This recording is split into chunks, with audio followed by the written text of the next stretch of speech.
Bom dia a todos! Eu gostaria de começar fazendo uma pergunta para vocês. Vocês já se perguntaram quais eventos estão por trás do crescimento promovido pelo GH? Então, eu quero convidá-los para esse momento. Vamos começar do início. A secreção do GH vai ser controlada por dois fatores secretados pelo hipotálamo, que em seguida serão transportados pelos vasos portais hipotalâmico hipofisários para a hipófise anterior.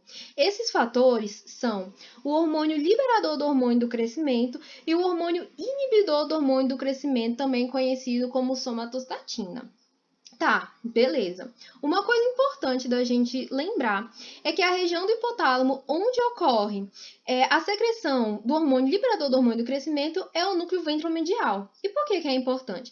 Porque, gente, essa mesma área do hipotálamo é sensível à concentração de glicose no sangue. Então, em estados hiperglicêmicos vai levar à saciedade e em estados hipoglicêmicos vai levar à fome. Então, é razoável a gente acreditar que alguns dos mesmos sinais que modificam comportamentos alimentares de uma pessoa também vão alterar a secreção de GH.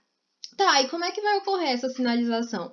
Aqui, gente, o hormônio liberador do hormônio do crescimento, ele vai se ligar a receptores específicos das células somatotróficas lá na hipófise.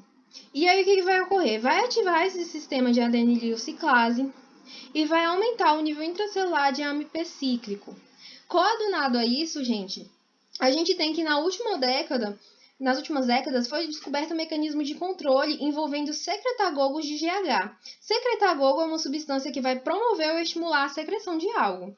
Aqui, a gente tem a grelina como um ligante endógeno desse receptor. A grelina também produzida no estômago, a gente vê que ela é capaz de liberar o GH e também de aumentar a ingesta alimentar. Uma coisa bacana de ser lembrada é que o hormônio liberador do hormônio do crescimento e a grelina, eles agem de forma coordenada, corroborando com um certo sinergismo. Por quê? Porque o hormônio liberador do hormônio do crescimento, ele é capaz de sinalizar através do receptor do secretagogo da grelina, do tipo IA.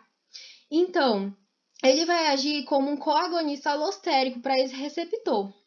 Além disso, a terceira fórmula de regulação, dessa vez inibitória, é aqui. Esse daqui é o receptor da somatostatina. Ela vai atenuar o tempo e a amplitude dos pulsos secretórios de GH. Aqui à direita, a gente tem vários efeitos sistêmicos do GH que a gente vai ver aqui um pouquinho mais para frente. Gente, aqui nessa imagem, eu trouxe para vocês pulsos secretórios esporádicos do GH. Por quê? Porque é importante a gente saber a influência de certos fatores para a sua secreção, como idade, sexo, níveis de estresse, as primeiras horas de sono profundo, jejum prolongado, desnutrição. Sabia que eles fomentam essa secreção de GH? Em contrapartida, o aumento do IMC, a obesidade, vai atenuar essa secreção. Aqui, galera, a gente vai conhecer agora esse receptor do GH. Por quê? Porque a gente já falou, o GH já está na nossa corrente sanguínea. Agora ele vai exercer suas ações. Mas como? O receptor-alvo do GH ele tem atividade tirosina-sinase. Ele já se apresenta na forma de dímero. E quando ele está ativado, ele oferece locais de ancoragem para duas moléculas da JAK2. E a partir disso vai ocorrer uma cascata de fosforilação de proteínas, como proteínas de substrato do receptor da insulina vão ativar essa via aqui da fosfolipase C. E proteínas muito importantes são essas starts aqui. Por quê? Porque elas são transdutores de sinais ativadores da transcrição. Uma isoforma muito importante é essa Start 5B. Por quê? Porque ela vai mediar o GH no crescimento pós-natal. Além disso, vai mediar sinais de GH sexualmente dimórficos, como assim, né? As mulheres vão exibir pulsos secretórios de GH mais frequentes, que vão poder levar a uma relativa dessensibilização da indução dessa proteína hepática feminina por GH em comparação aos homens. Mas, além disso, ela vai mediar a síntese de IGF-1. A gente vê aqui respostas celulares pleitotrópicas do GH. E uma coisa importante é que alguns dados nos mostraram que o receptor de GH ele pode ser translocado para o núcleo, onde ele vai agir como um corregulador, ativando a transcrição e também a proliferação celular.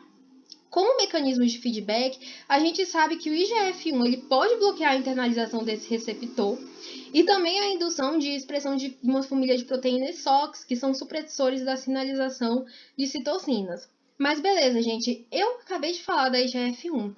Ela é muito importante. Vamos falar um pouquinho mais dela? O que acontece? O GH, ele vai levar o fígado, principalmente, a produzir proteínas pequenininhas, que são as somatomedinas. Elas têm um potente efeito de aumentar os aspectos do crescimento ósseo. Só que muitos efeitos das somatomedinas no crescimento são similares aos efeitos da insulina no crescimento. Por isso que as somatomedinas também são chamadas de fatores de crescimento semelhante à insulina, que é IGFs. Pelo menos 4 delas, elas foram isoladas, porém a mais importante de longe é a somatomedina C, que também é chamada de fator de crescimento semelhante à insulina ou IGF-1. Aí você fala, beleza, e por que elas são importantes? Gente, vocês sabiam que a meia-vida do GH na corrente sanguínea é inferior a 20 minutos? Então, ele vai ser. O que acontece? Ele tem uma ligação fraca com as proteínas plasmáticas do sangue, mas, em contrapartida, a somatomedina C, que é produzida em resposta ao hormônio do crescimento, ela tem uma forte ligação com a proteína transportadora lá no sangue. E aí, o que acontece? Ela vai ser liberada lentamente do sangue para os tecidos. E pasmem, gente, ela tem a meia-vida em torno de 20 horas. Então, essa liberação lenta vai prolongar os efeitos promotores do crescimento, dos surtos de secreção do GH, certo? Agora, como a gente já sabe esses mecanismos regulatórios, essa secreção, vamos falar um pouquinho sobre as ações do GH no nosso organismo?